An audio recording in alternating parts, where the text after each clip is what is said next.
ભગવાનનો કીર્તનનો છેલ્લો દિવસ છે આજે. ભાવથી ભગવાનના દામોદર સ્તોત્રનો પાઠ કરીએ.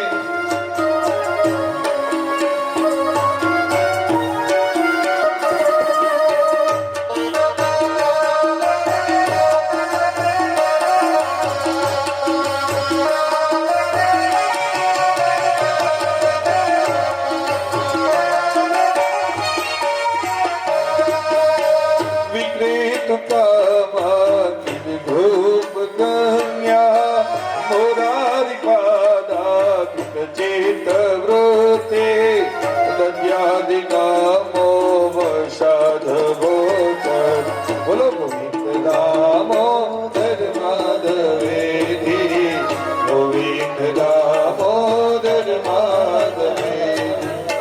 જય હો.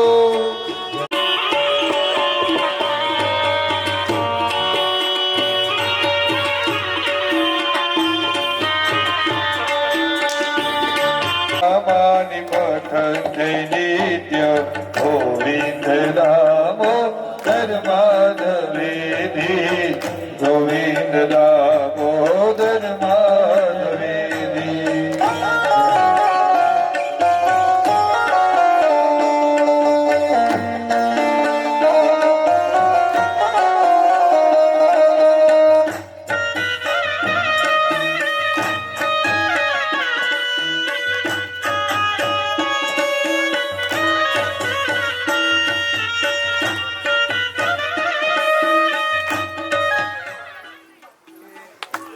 વદતી મધ્યા તેની ચિતન્મયતા વ્રજતી, ગોવિંદ દામોદર માધવેથી, ગોવિંદ દામોદર માધવેથી.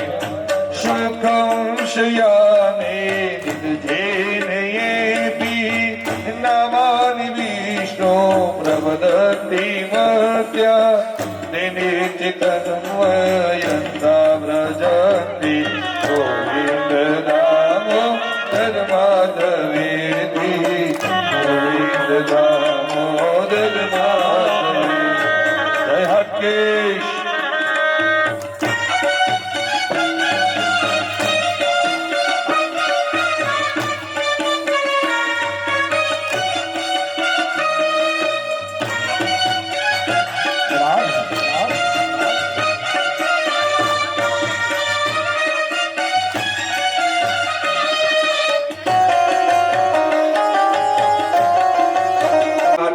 મહાદેવના બલાંગણની અંદર ભગવતી રૂક્ષ્મણી માતા અને દ્વારકાધીશના લગ્નનો હતો. કન્યાના દાન દેવાયા અને દ્વારકાધીશ પોતેમાં ભગવતીને લઈને દ્વારકાની અંદર પધાર્યા.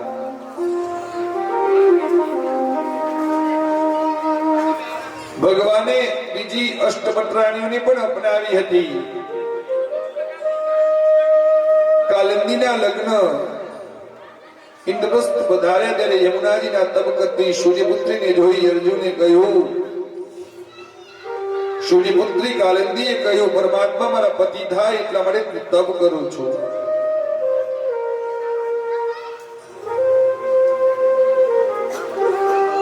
અર્જુન કહે કે તપ તમે સમાપ્ત કરો, ભગવાન સામે જ ઉભા છે. કાલિંદીએ ભગવાનનું શરણું સ્વીકાર્યું. પછી અવંતીના રાજા વિંદાનુવિંદના દેખતા સ્વયંવરમાંથી મિત્ર વિંદાનું અપહરણ કર્યું. પાંચમા પટરાણી બન્યા. અયોધ્યાના રાજા નંદજીને એવી પ્રતિજ્ઞા કરેલી કે 7 આખલાના જે નાગ વિંધી દે એટલે કે નાથી દે એટલે મારી પુત્રી સાથે લગ્ન કરે.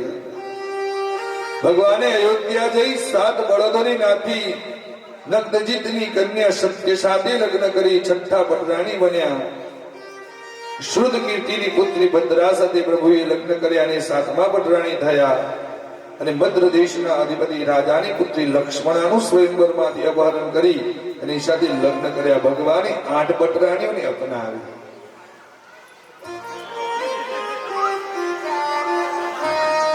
હાડકેશ્વર મહાદેવના જે અવિરત ભગવાનની સેવા કરે છે, જે જે વ્યક્તિ અંદર જાય ભાવ અને શ્રદ્ધા અને વિશ્વાસથી એની પૂજા કરાવે છે, અને એવા અમારા ભૂદેવસિંહ ગુરુજી વધાર્યા છે. ત્રિશૂળ અને સુદર્શન ટકરાશે તો વિશ્વનો નાશ થઈ જશે, પણ ભોળાનાથ તો બહુ ભોળા છે. ભોળાનાથે વિચાર કર્યો કે દ્વારિકા વાળા લશ્કર સાથે મારી સામે ઉભા છે, અને થોડો પરચો બતાવો. ભોળાનાથ તો યોગ કલાધર છે. પોતાના શરીરમાંથી ગરમી લઈ શ્રી કૃષ્ણના લશ્કર તરફ ફેંકી બધા જ યાદવોને તાવ ચડ્યો. તાવની ગરમીથી ત્રસ્ત થઈ યાદવ સૈનિકો દુખી દુખી થઈ ગયા. એ જોઈને ભગવાને હસીને પોતાના સ્વરૂપમાંથી શીતળતા લીધી અને બાણાસુરના સૈન્ય પર ફેંકી દીધી. બાણાસુર સહિત બધા સૈન્યને ટાઢિયો તાવ ચડી ગયો. બધા ધ્રુજવા લાગ્યા.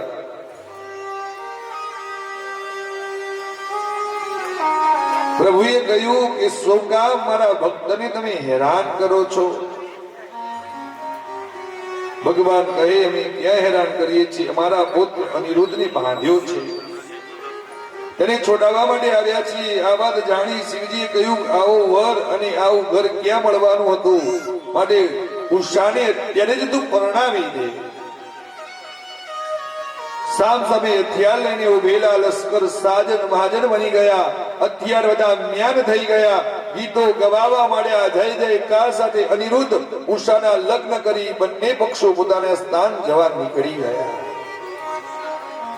મહાદેવજી કૈલાસ ગયા. દ્વારકાધીશ દ્વારકામાં પધાર્યા.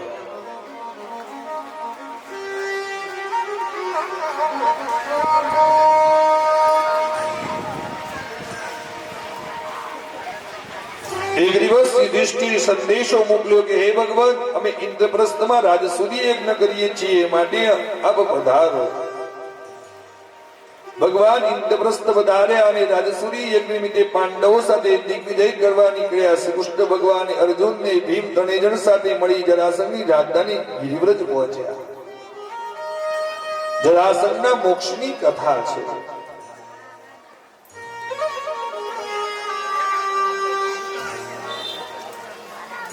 જરાસંઘનો એવો નિયમ હતો કે કોઈ પણ બ્રાહ્મણ સવારના પ્રથમ પહોરમાં આવે તો તેની ઈચ્છા પૂરી કરવી, જે માંગે તે આપવું. દ્વારકાધીશ અર્જુનને ભીમ બ્રાહ્મણના વેશ જરાસંઘના મહેલમાં પ્રવેશ્યા છે.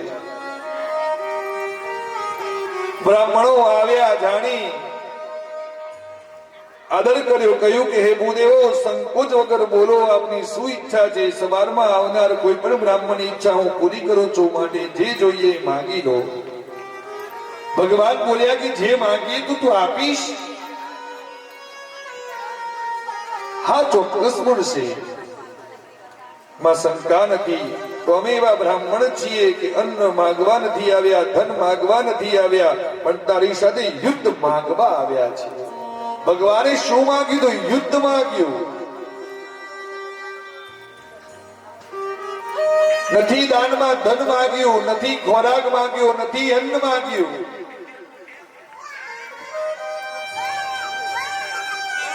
વાત સાંભળી જરાસંઘ વિચારમાં પડ્યો કે આ કેવા બ્રાહ્મણ મારી સાથે લડાઈ કરવા આવ્યા છે. ધારી ધારીને જોવા લાગ્યો. પછી દ્વારકાધીશની સામે જોઈ બોલ્યો, તમે ક્યાંક જોયા હોય ને એવું ભગવાન લાગે છે. ભગવાનનો મેળાવડો તો 17 વખત જરાસંઘનો થઈ ચુક્યો છે. ભગવાને 17 વખત એમને હરાવ્યા છે યુદ્ધમાં.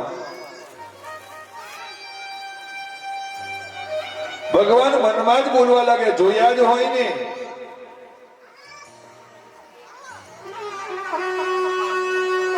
સત્તર વખત મથુરાની ભાગોળે માર ખાઈને તને મોકલ્યો છે. અર્જુનના હાથના કાંડા પર નજર પડતા ચમક્યો, તમે કોઈ કપટ વેશધારી છો, તમે બ્રાહ્મણ નથી, ક્ષત્રિય છો. આ ધનુષની પ્રત્યંચાના નિશાના કાંડા ઉપર પડેલા છે. એટલે પ્રભુ કહે સાચી વાત છે, હું દ્વારકાધીશ પોતે છું. આ અર્જુન છે અને આ ભીમ છે. અત્યારે તમે મારા હાથમાં છો. તમારી પાસે હથિયાર નથી. હું ધારું તો પાકેલા પપૈયાની જેમ તમને કાપી નાખું છું.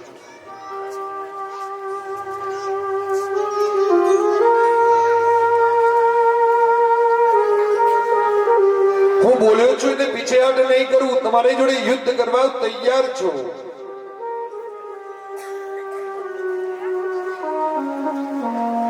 જરાસંઘ ભગવાનને જેમ તેમ બોલવા લાગ્યો કે તારે ગાયો ચરાવવાનું કામ છે, તારે યુદ્ધ કરવાનું કામ નથી. તું ઠગ વિદ્યામાં હોશિયાર, તારી સાથે યુદ્ધ કરવાથી મારું ગૌરવ ઘટે. તું તો યુદ્ધ ક્ષેત્ર છોડી ગમે ત્યારે નાસી જાય, માટે તારા ભરોસો થાય નહીં. ભગવાનને પકડવા હોય ને તો એમને ભગવાન હાથમાં આવતા નથી. ભગવાન જ્યારે સામે હોય છે ને ત્યારે આપણને ભગવાન દેખાતા નથી, અને ભગવાનનું રૂપ સામે હોતું નથી ને ત્યારે આપણે પ્રભુ પ્રભુ પ્રભુ કરીએ છીએ.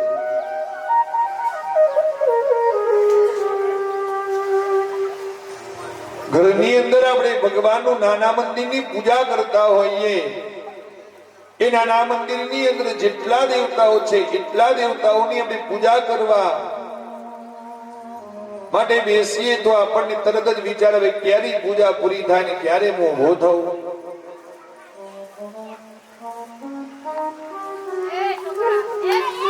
અમુકના ઘરની અંદર તો અમે જઈએ ને પૂજા કરવા, તો અમે મંદિર જોઈએ ને તો આપણને એવું મન થાય કે કોની પૂજા કરવી અને કોને યાદ કરવા. એટલા બધા ફોટા ભરેલા હોય મંદિરમાં. કોઈએ ભેટ આપી તો ફોટો સીધો મંદિરમાં એની પૂજા કરવા લાગ્યા. મંદિરનું આખું ભરચક થઈ જાય, છેવટે એ મંદિરનું બારણું બંધ કરવાનું હોય ત્યાં ટેકી ફોટા મૂક્યા હોય. એટલા બધા ફોટાથી મંદિર ભરી કાઢ્યું હોય. પણ વ્યાસપીઠની મારી કરબદ્ધ પ્રાર્થના છે, તમે જેટલા ભગવાનની રોજ પ્રતિદિન પૂજા કરી શકો એટલા જ ભગવાન તમારા મંદિરમાં હોવા જોઈએ. સનાતન હિન્દુ વૈદિક પરંપરા આપણા 5 દેવતાઓની પૂજા કરવાનું કહે છે. પંચ દેવતાઓની પૂજા તમારા ઘરની અંદર તમારા મંદિરમાં હોવી જોઈએ. પહેલા નંબરમાં આપણા જીવનના વિઘ્ન હરે છે એવા ગણેશ ભગવાન, અને એના સાથે એમની 2 પત્ની રિદ્ધિ અને સિદ્ધિની 2 સોપારી પણ મૂકવી. એકલા ગણેશની પૂજા ન થાય. બીજા નંબરમાં તમારી કુળની રક્ષા કરવા વાળી દેવી, તમારી કુળદેવીની મૂર્તિ અથવા પ્રતિમા એટલે કે ફોટો હોવો જોઈએ. બીજા નંબરની અંદર જે આપણા જીવનને પોષણ કરે છે, જે આપણા જીવનને ચલાવવાનું કામ કરે છે, જે આખી સૃષ્ટિને ઓપરેટરનું કામ કરે છે, એવા લક્ષ્મી અને નારાયણનું કોઈ પણ સ્વરૂપ હોવું જોઈએ. પછી લક્ષ્મી નારાયણનું સ્વરૂપ હોય, શાલિગ્રામનું સ્વરૂપ હોય, બાલ ગોપાલનું સ્વરૂપ હોય, કોઈ ભગવાનના વિષ્ણુ અવતાર એટલે કે રામ ભગવાનનું સ્વરૂપ હોય. અને પછી સૂર્યનારાયણ જે આપણા જીવનમાં આત્મવિશ્વાસ વધારવાનું કામ કરે છે, આપણા જીવનમાં તેજ વધારવાનું કામ કરે છે, અને આ જગતને સાચું ખોટુંની પરિભાષા સમજાવતા ભગવાન મહાદેવ. આ 5 દેવતાઓની પૂજા આપણા ઘરમાં હોવી જોઈએ. આ તો કોઈ પણ જગ્યાએ જાત્રા ગયા તો મૂર્તિઓ લાવી મંદિરમાં બેસાડી, પણ એ મૂર્તિઓ કદી સ્નાન આદિ ક્રિયા ન થતી હોય, એ મૂર્તિઓની કદી પૂજા ન થતી હોય, તો પછી શું કામ? એટલે ભગવાનની પૂજા જ્યારે સામે હોય ભગવાન, એટલે આપણને એની કિંમત થતી નથી.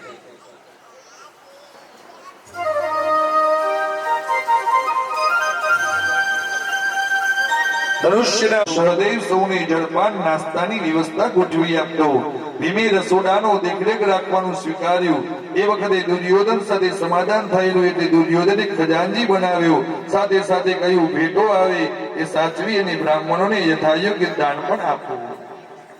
દુર્યોધન ખુશ થયો એટલે શકુની એકાંતમાં કહેવા લાગ્યો કે દ્વારકા વાળો બહુ બુદ્ધિ વાળો નહીં હોય, તેને મને તિજોરી એટલે નાની પુતળીની અંદર સુશીલાએ ભોંવા બાંધ્યા અને સુદામા જવા માટે તૈયાર થયા. ઉપર ખીસીકો પહેરેલો છે, ફાટેલા તૂટેલી ધોતી છે, હાથમાં લાકડી છે, હાથમાં માળા છે. શ્રી કૃષ્ણ શરણમ મમ, શ્રી કૃષ્ણ શરણમ મમ.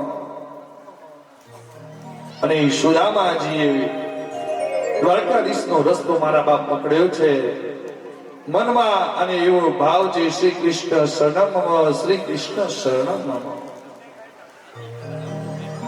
ધીમે ધીમે પોતે સુદામાજી ચાલતા જાય, ભગવાનનું નામ લેતા જાય, રસ્તો કપાતો નથી. એટલે રુક્ષ્મણીજીએ કીધું કે પ્રભુ તમારો મિત્ર ચાલી શકતો નથી, આટલી બધી શું કામ પરિસ્થિતિ કરો છો?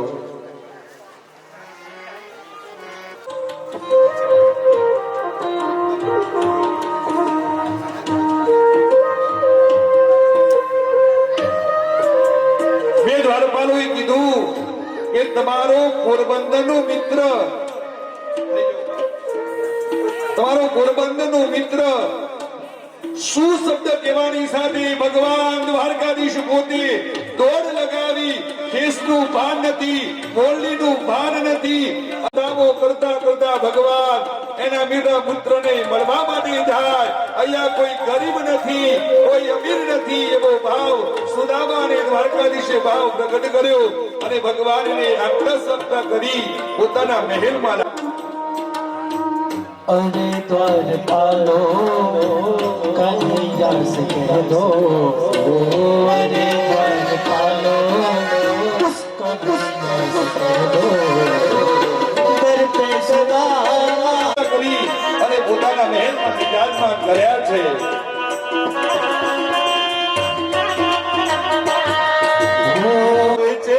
ત્યારે સુદામાના આંખમાંથી દળ દળ આંસુ વહી રહ્યા છે. हुआ रुक्मणी को बहुत ही अचंभा, कैसा अजीबा गया ત્યાંનો ભાવ કરી રહ્યા છે.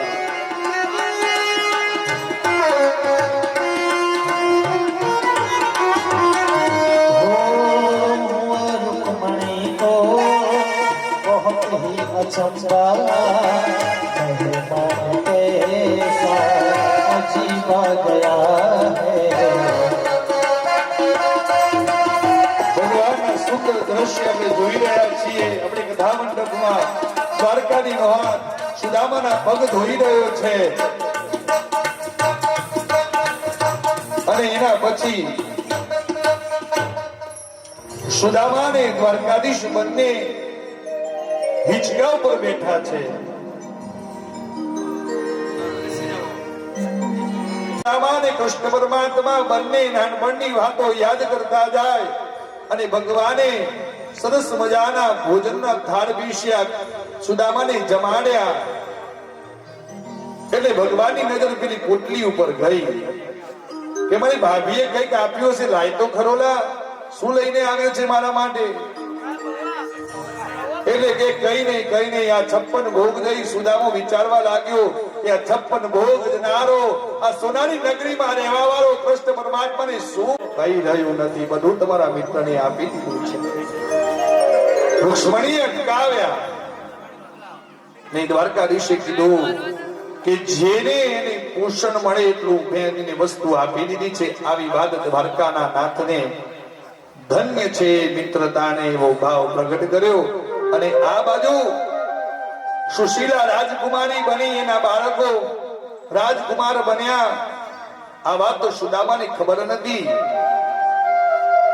અને હવે સુદામા કહેવા માટે લાગ્યા, આ તો હું તને મળવા માટે આવ્યો હતો, પણ પેલો સુશીલાનો શબ્દ સુદામાને યાદ આવે, માગવું તો કેવી રીતે માગવું? આ ધોતી હવે તું તારા જ વસ્ત્ર પહેરીને જા, તારા જેવા બીજા મહેમાનો આવે મારે કામમાં આવે. ભગવાને પહેરેલી પીળા કલરની ધોતી નવી આપી દીધી. સુદામો વિચાર કરવા લાગ્યો કે આને મને શું માંગવું, મારી ધોતી લઈ લે છે તો મને શું આપવાનો છે? પણ મારા બાપ ભાગવતકારો કહેતા ગયા, આ વાતને તમે ખોટી રીતે ન લેશો. ભગવાને એવું વિચાર્યું હતું કે જેવું આવ્યું છે ને એવું સુદામા મારો પાછો જાય. કેમ કે મારા સુદામાને આજીવન અયાચક નામનું વ્રત છે. જો નવા નવા વસ્ત્ર પહેરીને બહાર જશે ને તો પબ્લિક વાતો કરતી ને પજવતો, અને આપ્યું એ બધું મારા વસ્ત્ર નવા લઈ લીધા. અને સુદામો આવો બોલતા બોલતા બાજુ શ્રી કૃષ્ણ શરણમ શ્રી કૃષ્ણ શરણમ કદ પાછો પોતાના ગામની અંદર પાછો જાય. અને ગામની અંદર ભાગોળે પહોંચ્યો ને ત્યારે સુદામો ભૂલો પડ્યો છે.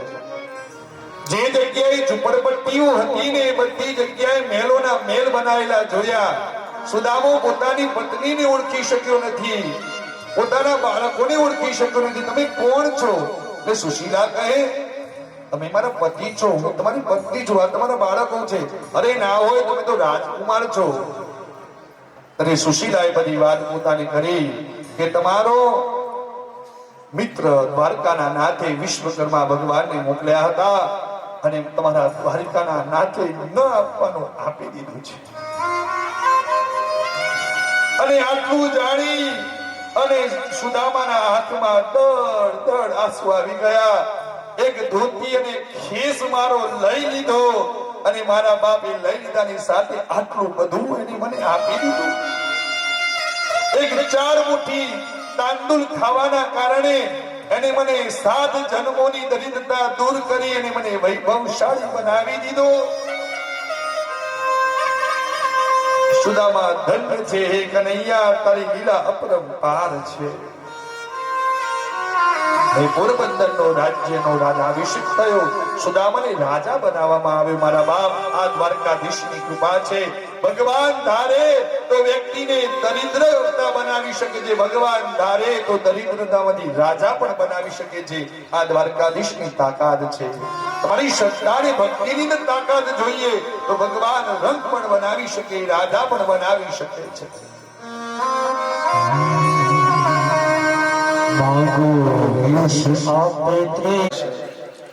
આ બટાંગણ સોનું સોનું થઈ જશે. અને હું તો આ જગ્યાનો એક નાનો દીકરો છું, વડનગરનો એક નાનો દીકરો છું, પણ તમારા બધાના હું અર્પણ કરું છું. અને પછી મારી 23/11 જગન્નાથપુરી ઓરિસ્સાની અંદર મારી કથા પ્રારંભ થશે. ઓ પંખીડા હસતા મુખડે જાજો રે, ઓ હસતા મુખડાએ ટાણે, ઓ પંખીડા હસતા ટાણે, ઓ પંખીડા ગીત મધુરા ગાજો રે,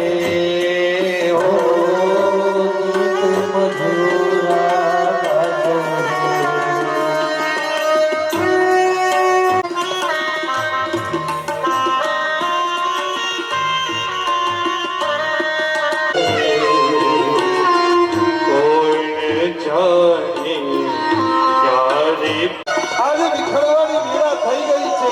કોણ જાણે આપણે બધા ક્યારે પાછા મળશું.